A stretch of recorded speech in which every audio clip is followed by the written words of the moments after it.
Welcome, everybody. Gosh, thanks for coming. This is great. I'm Austin Cleon. I live here in Austin, and I've written 2 books, one called Newspaper Blackout and one called Steal Like an Artist.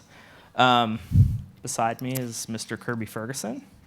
Kirby is a writer, filmmaker, and speaker. He is also the creator of the popular web video series Everything is a Remix, as well as the comedy site goodiebag.tv. He has worked with CNN, the Discovery Channel, and the Canadian Broadcasting Corporation, and he lives in Brooklyn. Correct. Okay, that is correct. So now that I have the bios out of the way. So lots of great writers and thinkers have written and described the current world of remix culture, mashup, and copyright. In fact, South by Southwest has a long history of it. I remember seeing Brett Gaylor's Remix Manifesto back in 2009. What not a lot of people have done is provide practical advice to those of us who don't necessarily think of ourselves as mashup artists or DJs or remixers. And what I love about Kirby's work is on Everything is a Remix is that he's pushed people to think about everything they do in terms of remix and given them a kind of new frame in which to think about their work. So what I tried to do in my book, Steal Like an Artist, is use Kirby's work as a kind of jumping off point for people to build a creative life around the idea that you are a mashup of what you let into your life. So our basic goal here today, and I think you'll agree with me, I'm sure I will. is to basically demystify creativity today. And we're hoping that you'll go away feeling energized and have a kind of new way of thinking about your own work. We'll be showing brief clips from Everything as a Remix. I think we're ready to show our first clip. Let her rip. So if AV's ready. The act of creation is surrounded by a fog of myths. Myths that creativity comes via inspiration, that original creations break the mold, that they're the products of geniuses, and appear as quickly as electricity can heat a filament. But creativity isn't magic. It happens by applying ordinary tools of thought to existing materials, and the soil from which we grow our creations is something we scorn and misunderstand, even though it gives us so much, and that's copying. Put simply, copying is how we learn. We can't introduce anything new until we're fluent in the language of our domain, and we do that through emulation. For instance, all artists spend their formative years producing derivative work. Bob Dylan's first album contained 11 cover songs. Richard Pryor began his stand-up career doing a not very good imitation of Bill Cosby. And Hunter S. Thompson retyped The Great Gatsby just to get the feel of writing a great novel. Nobody starts out original. We need copying to build a foundation of knowledge and understanding. And after that, things can get interesting.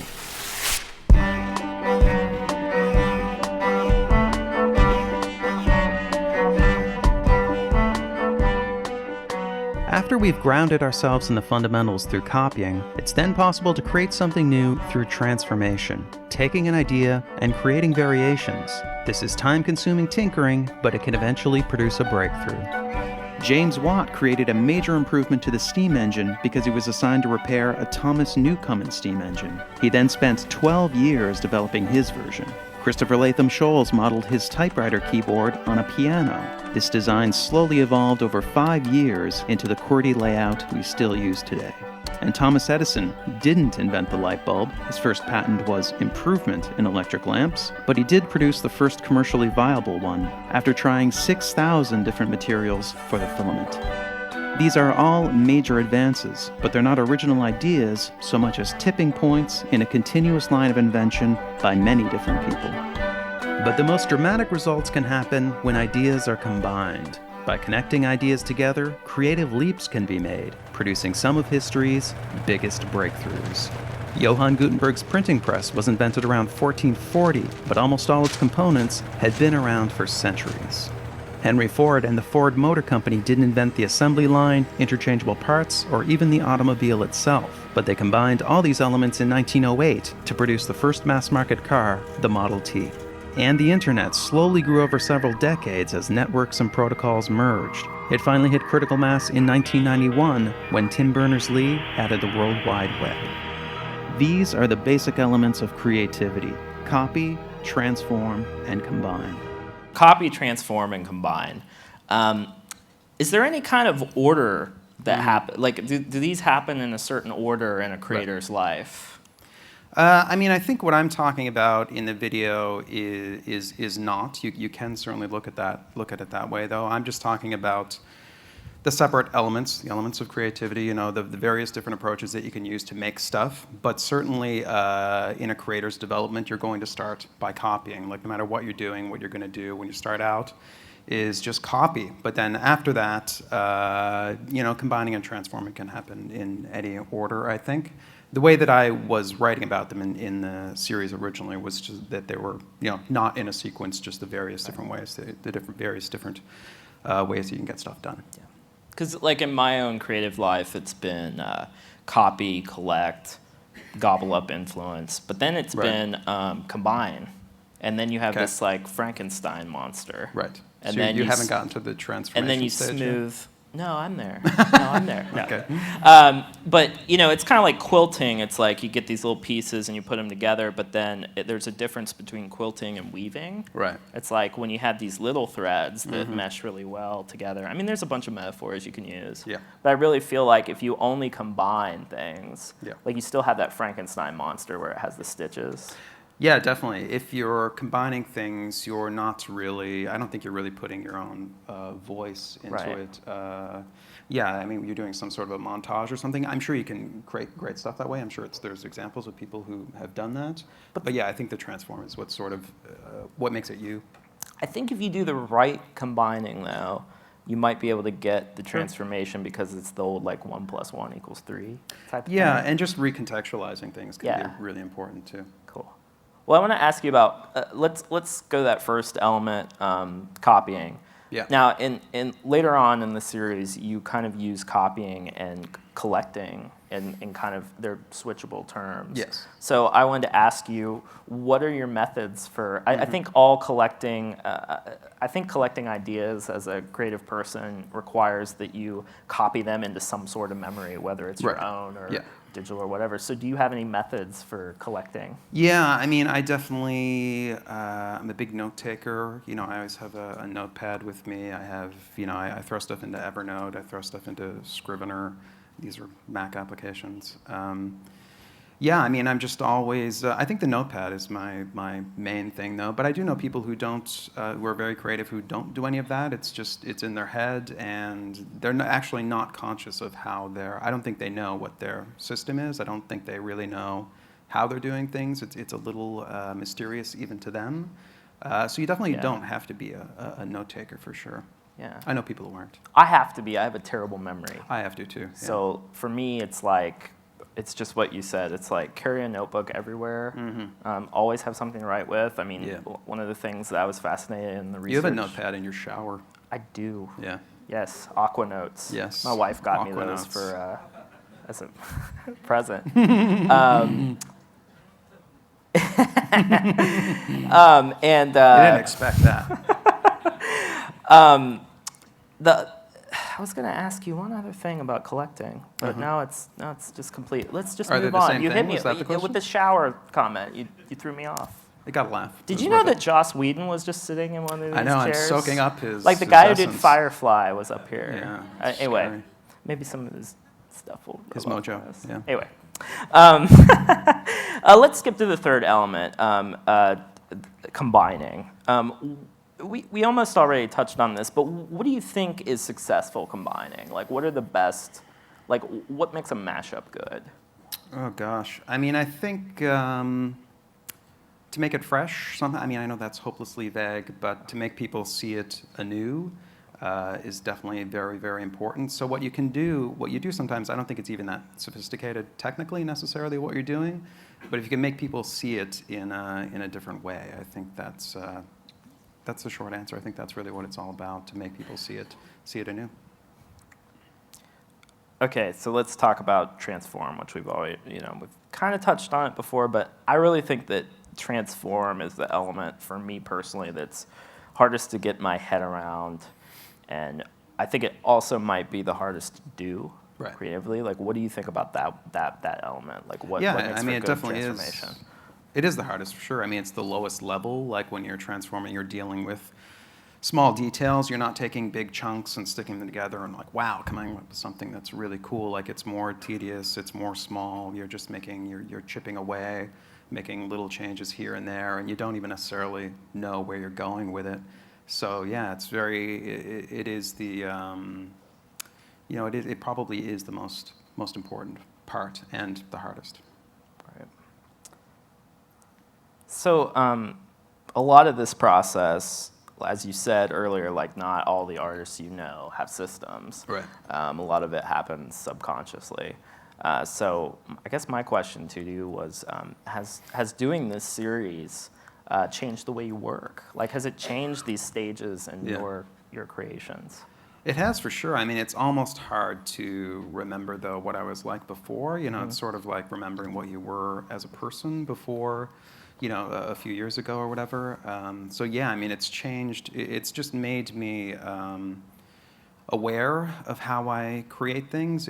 I think I was one of those, when I say that I know people who don't have a system and it just sort of comes out, I think I kind of was that before, Yeah. I didn't really know what I was doing.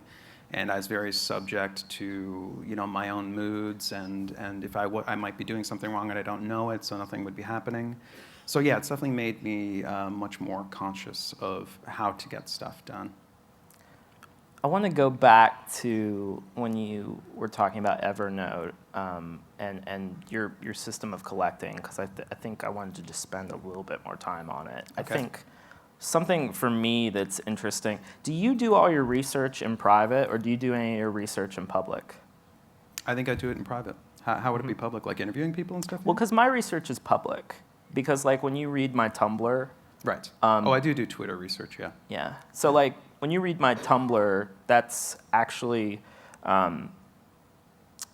Steve Jobs said like, you gather your dots and you connect them or whatever. Well, Tumblr is my dots without me connecting them. Right. I'd like to get in more of that. I don't do Yeah. that yet, but I'd like to do it with the next thing that I'm working on. I do a lot of my sourcing of samples through Twitter. I'll just say, hey, does somebody know of a movie scene that is an empty office or whatever? Because I'm not a very good remixer in the sense that I don't really remember pieces of media that well, so I have to. I remember when you asked, like, okay, so who's the dude that copied things with a typewriter? Yeah, right. Right? Oh, right, yeah. Yeah. So I guess how much? So let's just talk about, now that we're on the subject, let's just talk about collaboration for a minute. Okay. Who were the people that collaborated with you on Everything as a Remix, and how do you think collaboration affected the video series? On this last one is a fellow named Louis Wasilowski, helped with a lot of the motion graphics. He did, I think, about 15 pieces for me. And a fellow named Juan Behrens did the memes animations for the fourth part. There were a lot more people than that, though I can't. I'll probably forget people and piss them off. But those were the two big ones for sure. Those two guys did a lot, and it really helped. I think it just makes it better, Like I think it would still, like if Louis hadn't shown up and done that stuff, it still would have, been basically what it was. It just wouldn't have been quite as great. It wouldn't have looked quite as good, but it still would have been pretty good, But they definitely raised my game, and I'm trying to do more of that with the next one, because there's stuff that I'm not that great at. I don't think I'm that great at anything technically. Me neither. I think, I don't think I am. Yeah, it's just that the storytelling, I guess, is what I'm good at, but the actual execution of media, I don't think I'm extraordinary at anything, so I'd like to do more of that. So what do you think about, because you strike me as someone who really needs a lot of solitary time, like from the little bit of time we spent together. When we're not together, yeah. Yeah, you strike me as someone who needs a lot of solitude in sure. order to get your work done. And I wondered what you thought about. It seems to me that crowdsourcing for you, the idea of crowdsourcing would be like just to gather that information and like okay, people give me that information, then I'm going to go off and I'm going to work on it. Is Yeah. that how it works for you? Yeah, I'm pretty private. I don't do well with it. It takes me just to do stuff for the camera, just those little bits that I do at the end of the video. It takes hours to do those. You know, I have to run them over and over and over again. It takes a lot out of me. I'm an introvert. It takes me a lot. It takes a lot of energy out of me to do that stuff. So, yeah, I definitely gather the stuff up, then I shuffle off into a quiet place and do the work. I'm really. You're not like that. I'm really jealous of that because like, Really? I feel like I'm this odd bird of the like extroverted writer. Yeah, like most of the writers I know, I mean, they're extremely introverted and they want to spend lots of time alone. And to me, the internet has been the reason I brought up I think it was Robin Sloan who said work in public, reveal nothing. Right. To me, it's like work in public and reveal pretty much a lot. Yeah. You know, I mean, I think whichever disposition you are of, you probably, you admire qualities in the other one just because you're not it. But yeah, I hate committee meetings. Right. I hate group work like in school. I hated that. I don't think anything good comes out of committees. I think that good work. I think good work comes from like collaboration with a few individuals. Yes. And from a lot of tinkering in your own space. But what works for me, and I know we're getting a little off topic, but for me, like the internet allows me to be extroverted while still in solitude and like working on my own work. Right. But I know I just think it's interesting. For different sure. ways. Want to see another clip? Let's do it. Should we watch another clip? Let's do it. Okay. Even now, Star Wars endures as a work of impressive imagination, but many of its individual components are as recognizable as the samples in a remix. The foundation for Star Wars comes from Joseph Campbell. He popularized the structures of myth in his book, The Hero with 1,000 Faces. Star Wars follows the outline of the monomyth, which consists of stages like the Call to Adventure, Supernatural Aid, the Belly of the Whale, the Road of Trials, the Meeting with the Goddess, and a bunch more. Also huge influences were the Flash Gordon serials from the 30s and Japanese director Akira Kurosawa. Star Wars plays much like an updated version of Flash Gordon, right down to the soft wipes and the opening titles design. From Kurosawa, we get masters of spiritual martial arts, a low-ranking bickering duo, more soft wipes, a beneath the floorboards hideaway, and a boastful baddie getting his arm chopped off. You just watch yourself. We're wanted men. I have the death sentence on 12 systems.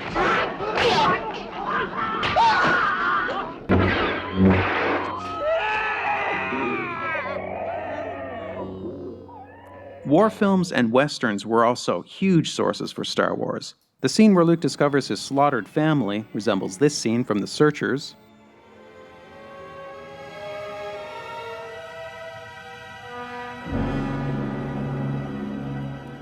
And the scene where Han Solo shoots Greedo resembles this scene from The Good, the Bad, and the Ugly. The climactic airstrikes in the Dam Busters, 633 Squadron, and the bridges at Toko Ri play very similarly to the run on the Death Star. And in many cases, existing shots were even used as templates for Star Wars special effects.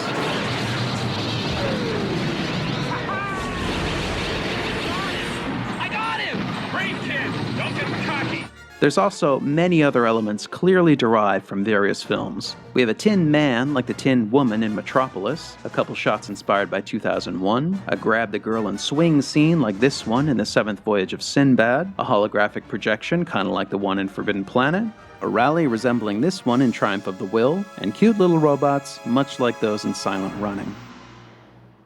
You know, Tufte says something, Edward Tufte says something that, like, to compare things, you just show them adjacent in space. Right. You know, so what gave you that? Did that idea to show those clips side by side, when did that come up, or?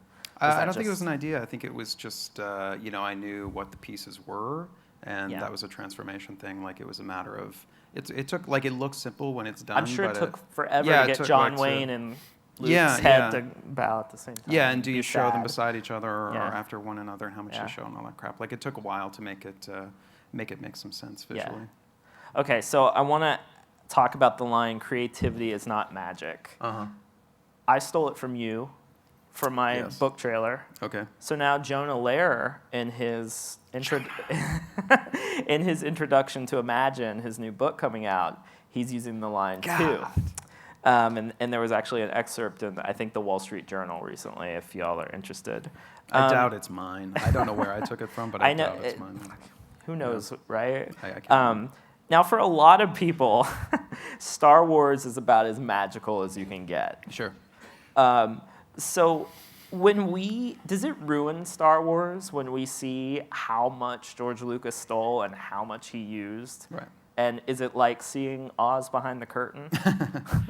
It kind of does, I think, yeah. I think when you're a kid, it doesn't matter. You don't know any of this stuff, and it doesn't matter. But I think the mystique of Lucas is a lot about that. It's about you saw it at an impressionable age, and it seemed like it did seem like it was from another planet. It seemed really revolutionary. So, when you get a little older and you find out that it's not quite as revolutionary as you thought, I think, it can diminish it a bit. But there's lots that is really original in Star Wars. I mean, just visually, graphically, all that stuff. I mean, it didn't look like anything else, and it was more the filmmaking stuff that was original. The actual story stuff was kind of a mashup of other stories. I'm just really surprised to hear you say that, because my initial, like, what I think amazing right away is just like, no, it's even cooler. Like, because you get this film education now. Like, you go watch The Searchers, you go watch Kurosawa. Well, it makes the whole thing more interesting. But does it make Star Wars more interesting? Does it make Star Wars more interesting? That's a good question. Right.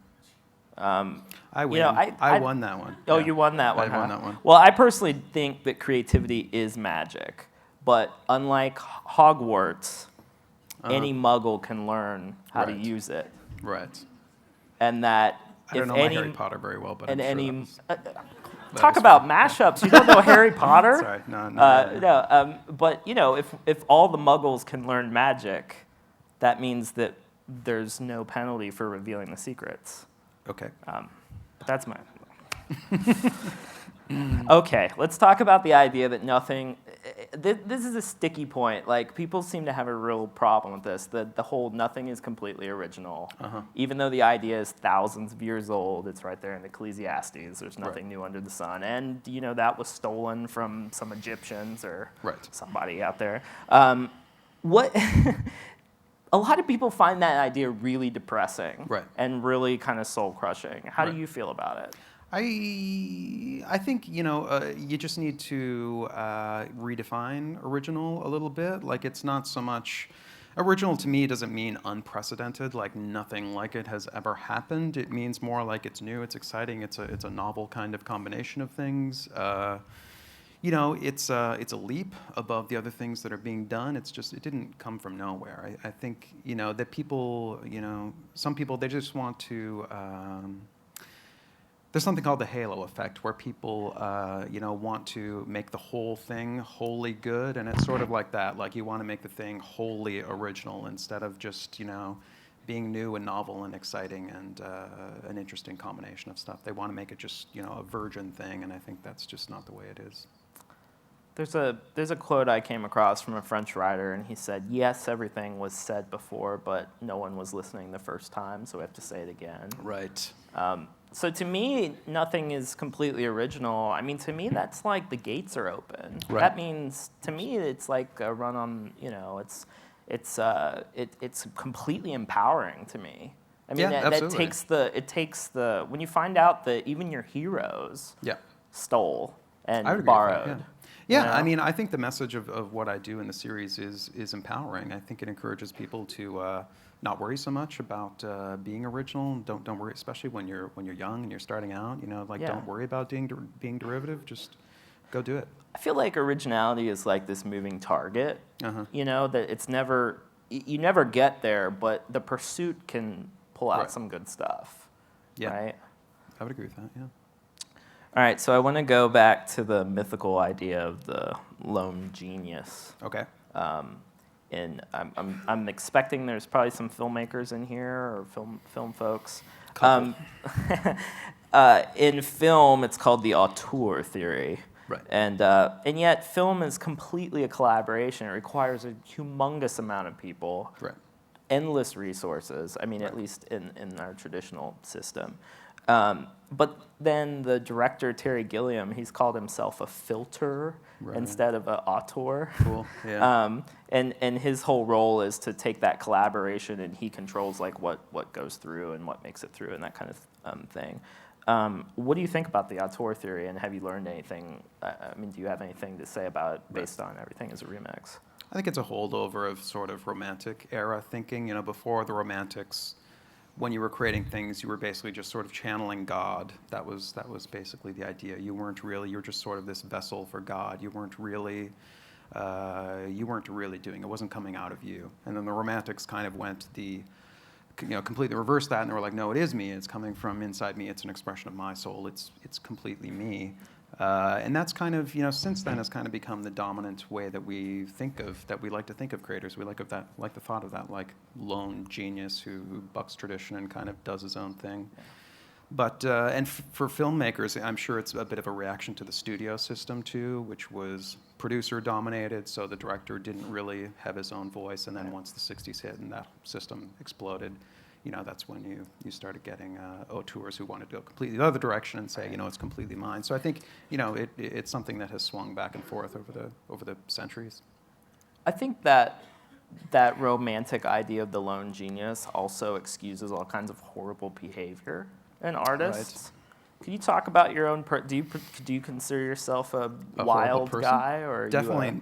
Yes, absolutely. You're a wild and crazy, up horrible until person. 10:30, yeah. No, definitely not. Definitely boring. Well, I mean, that's what we were joking about, because we're both like, we go to bed early. Yes. And I mean, my whole thing is just like, I have to be boring, because otherwise I don't have any. Yeah, I think most energy. people who do great work probably aren't super exciting. I think that's probably a more realistic cliche than this genius who's out, being nuts. I think particularly for young people, that idea that you have to, especially for people who have creative aspirations, you have to be this Don Draper, screw everything that moves, like, drink at the bar type person. Like, I just think that just destroys. I think it really destroys a lot of young talent too.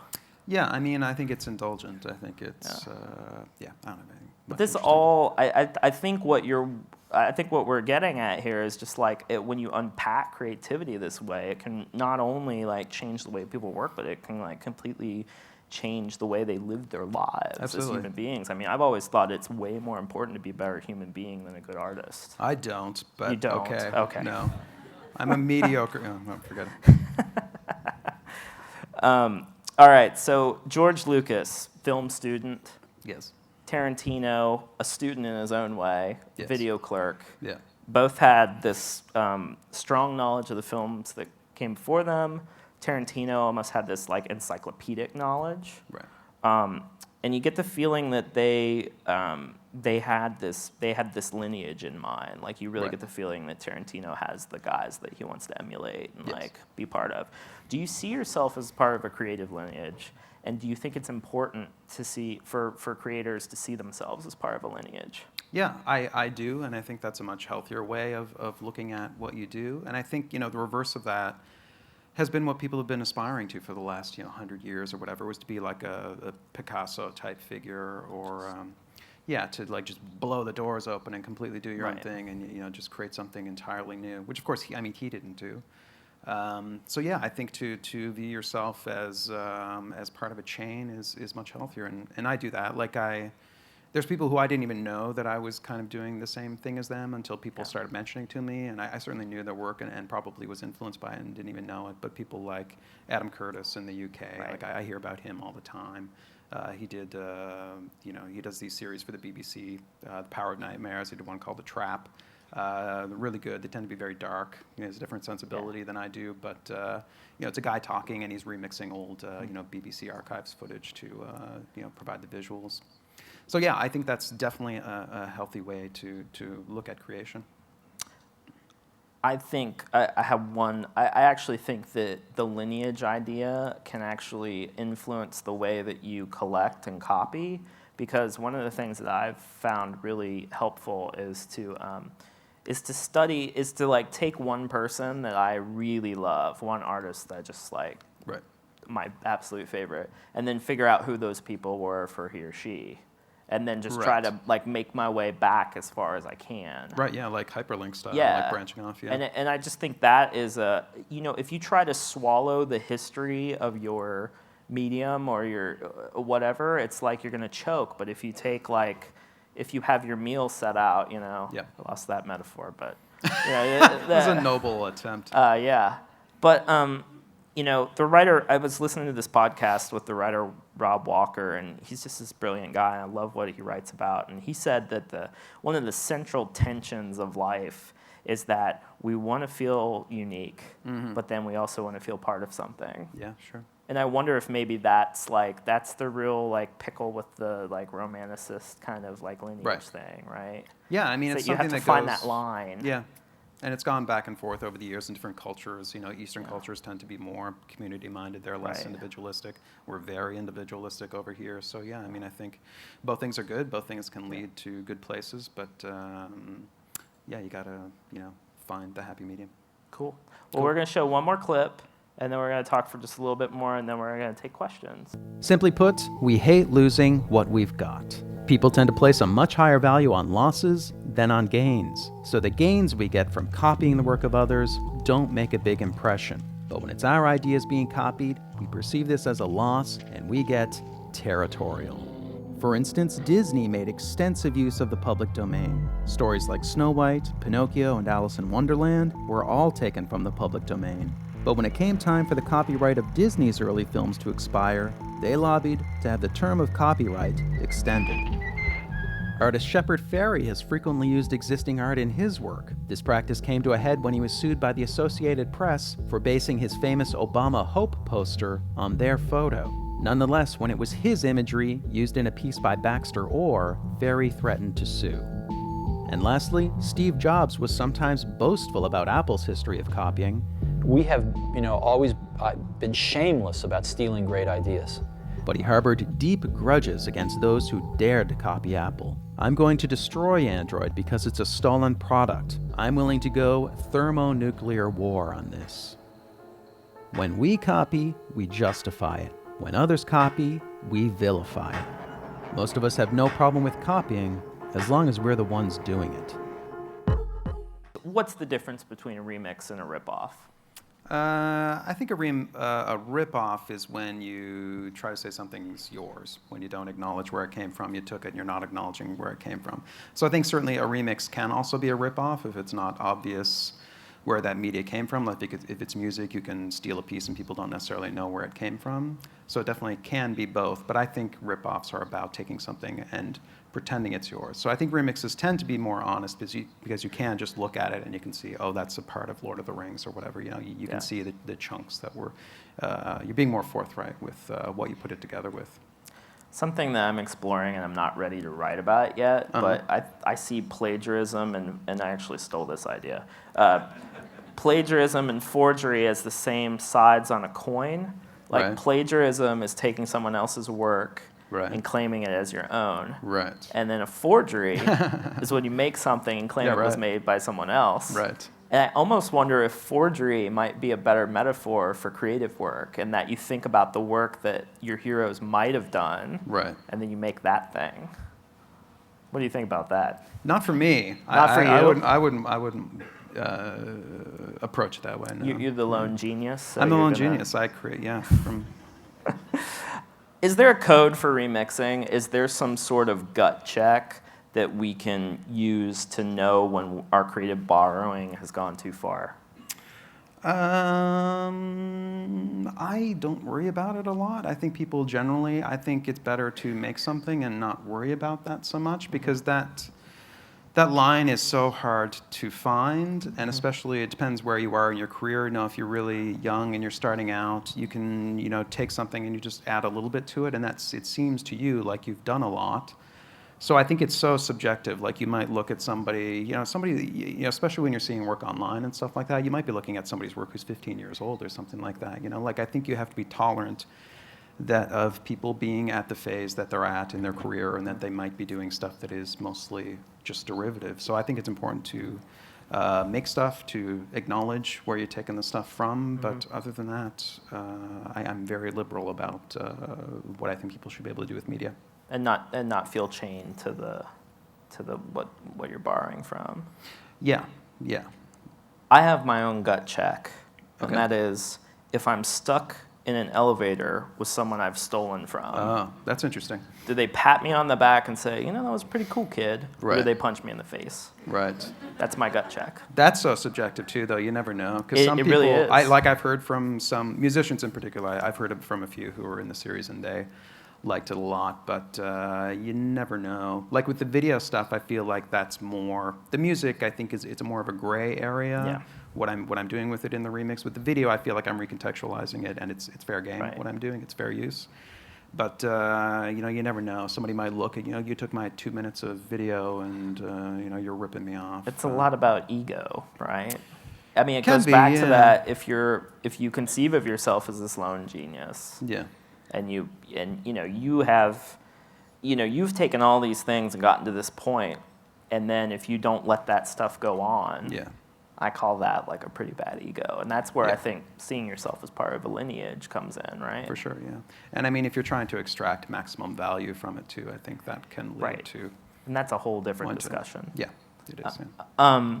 A lot of people don't share their ideas and their work online Mm-hmm. or in general because they're afraid they'll get stolen Okay.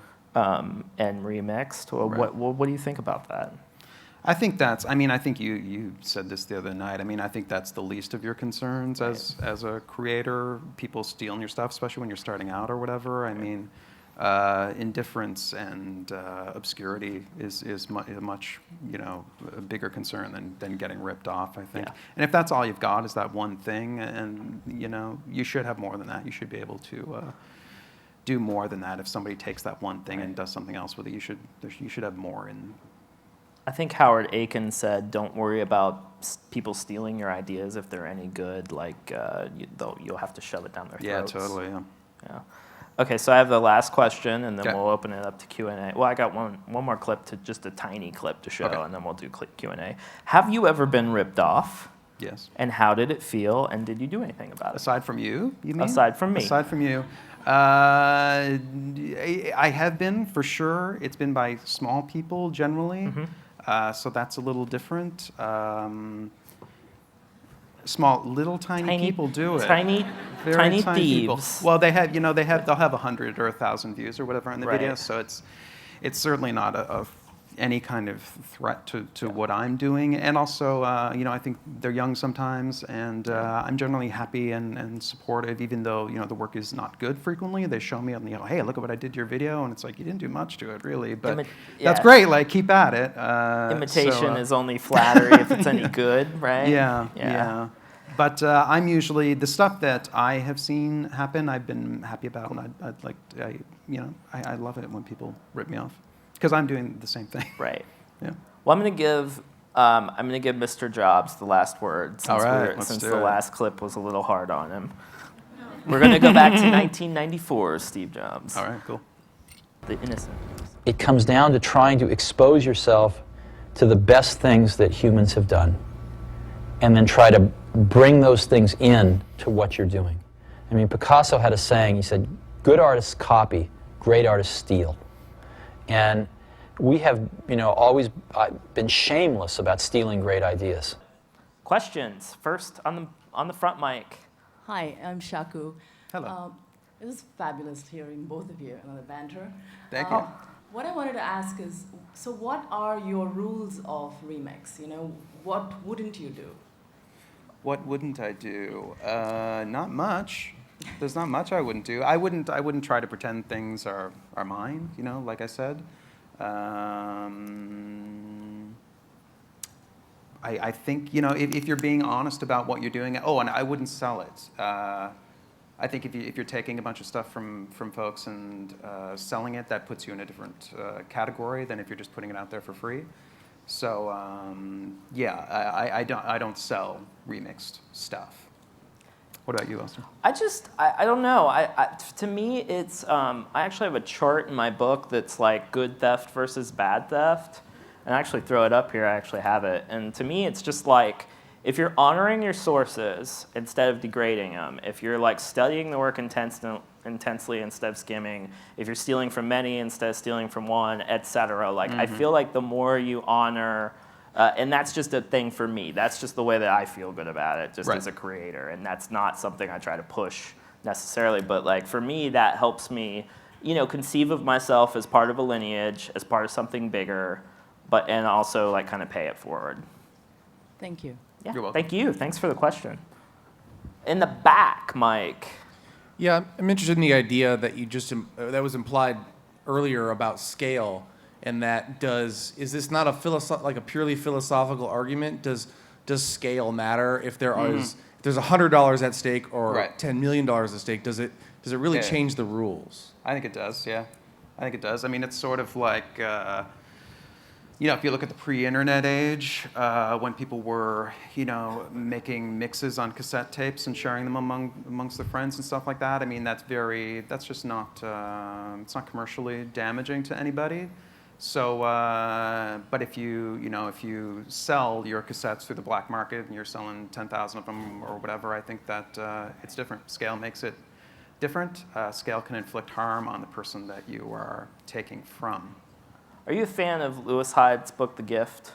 Not really. Not really? You don't like I'll that be honest. I'm not crazy about it. No, Yeah. I think It's it's kinda hard good, to but I read. don't love it. No. But I think the idea is, I would really recommend The Gift by Lewis Hyde. I think that book blew my mind and changed. Really? Wow. Yeah, a changed lot of people of feel what like that. think. I Yeah. don't. But. Well, thank you.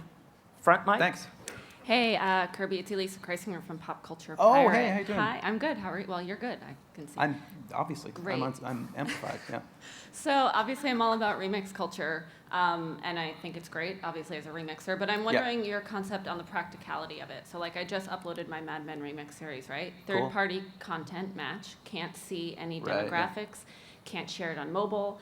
Again, I'm all about remix, but when it comes down to the practicality of it, like, where do you fall sort of on the YouTube remixer as a third-class citizen in that public discursive space? Well, I mean, you should be on Vimeo, probably. Well, yeah, I right? know, Yeah. but hardly anyone goes to Vimeo. Is it? Yeah. Well, in my community, yeah. Interesting. I get most of my people through Vimeo, but yeah, I mean that's a super big problem on YouTube. The way that it works is if you use copyrighted material in your video, the copyright holder or somebody who says that they're the copyright holder can stake a claim on it and put their ads on it or have the audio or video removed or whatever. You can dispute that, and then if they come back and they say no, it really is mine, then that's the end of the conversation. It's over. So all the authority lies with the corporation or whoever made this claim at the end of the day. So yeah, it's really it can be tricky on YouTube, and I think they're working on it. I think they're trying to improve it, but I don't think it's going to happen anytime soon. But I would say in the meantime, using different, Vimeo I think is the one for me. I have a good audience on there, and they don't do that stuff. And also just make the videos downloadable and stuff like that, so people can share them and throw them around. Did I answer that? Kind of. I mean, it's Kind of? okay. What It's a part hard did I miss? question. No, it's a hard Okay. question. I mean, it's It is, yeah. You can't dispute the third-party match. So, I mean, Yes. it's not. You're not YouTube, so I'm not yelling at you. I'm just wondering what your other solutions are, which you stated. So you did answer the question Okay. Cool. thoroughly. Great. Thank I'm you. a Vimeo fan. Yeah. Awesome. Thank you. Yeah. Back mic. Hi, thanks for doing this conversation, first of all. But my question is about in the fourth video that just the most recent one. Yeah. Kind of like concludes the whole series, and it's sort of like the takeaway. The application is we need to change the laws. We need to change the way copyright works. We need to change. And I feel like that was a really tight focus for the conclusion about this whole thing that could be fairly revolutionary to creative people. So my kind of two-part question, what was the original motivation for making this series? Was it to get to that point about copyright law, or was there other motivations? And then the second part is, what should creative people do differently because of everything that you say in these? Right. How does it affect the process? To the first part, that was my intent, was to talk about copyright. That's how it started. So the idea began back in 2006, 2007, whatever, when there were a lot of crazy lawsuits going on And I was wondering, why do people think that they can own these chunks of, there was goofy stuff going on with Harry Potter and stuff like that, where somebody thought, having a sorcerer in a bathtub was theirs and stuff like that. So that was. But you don't know Harry Potter. I know.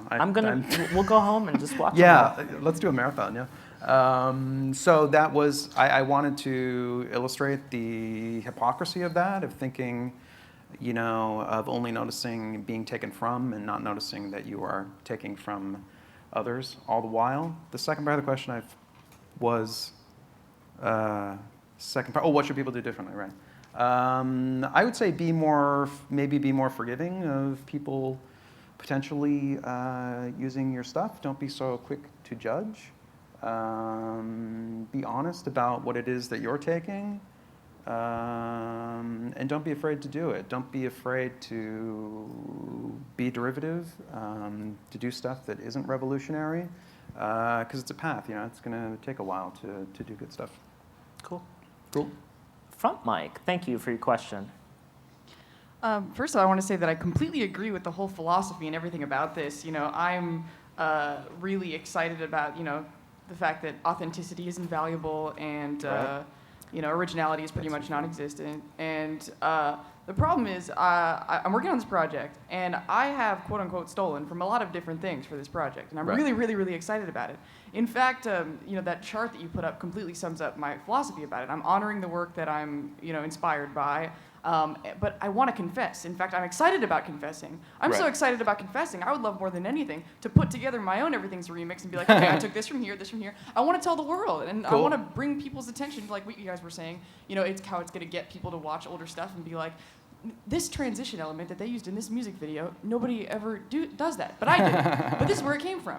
The thing is, not everybody's going to feel about it the way that you and I do, and probably a lot of people here. Sure. And I'm afraid not only if I confess, though I really want to, that it's not only going to hurt me as far as people are going to be like, I can't believe she admitted she totally lifted that. Yeah. But it might even get me in trouble legally. So as far as, the philosophy that you're kind of pushing, as far as, honoring the work and confessing and being aware and bringing attention to the work that you borrowed from, is this confessing something that's going to bring us forward, or is it something that's just going to hurt me for no good reason? For your career, you mean? Yeah. I've got an answer for that. Yeah, do it. I think confession is for the person who's confessing, but I think that sharing your process is about for your audience.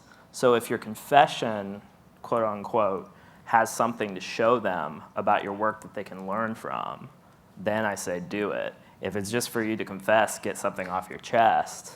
No, it's definitely about the process. Yeah. Because I'm excited. I want to show people where I came from. Well, then I think in my career personally, me being open about everything I'm doing and letting people into the show, like pulling the curtain aside and saying, it's still a show. It's still a fun magic show, but this is the magic that's going on, right?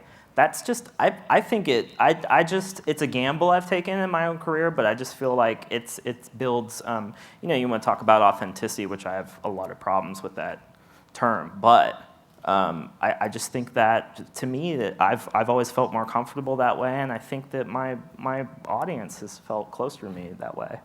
What do you think? I think you can definitely, people might think less of you creatively, honestly. I think a lot of people still want that lone genius who is just encyclopedic and coming up with all this stuff out of the blue. But that's baloney, and I think we all have to be upfront about that we're indebted to a lot of other people, to the culture at large. So it's probably worth the risk. Yes, you're a trailblazer.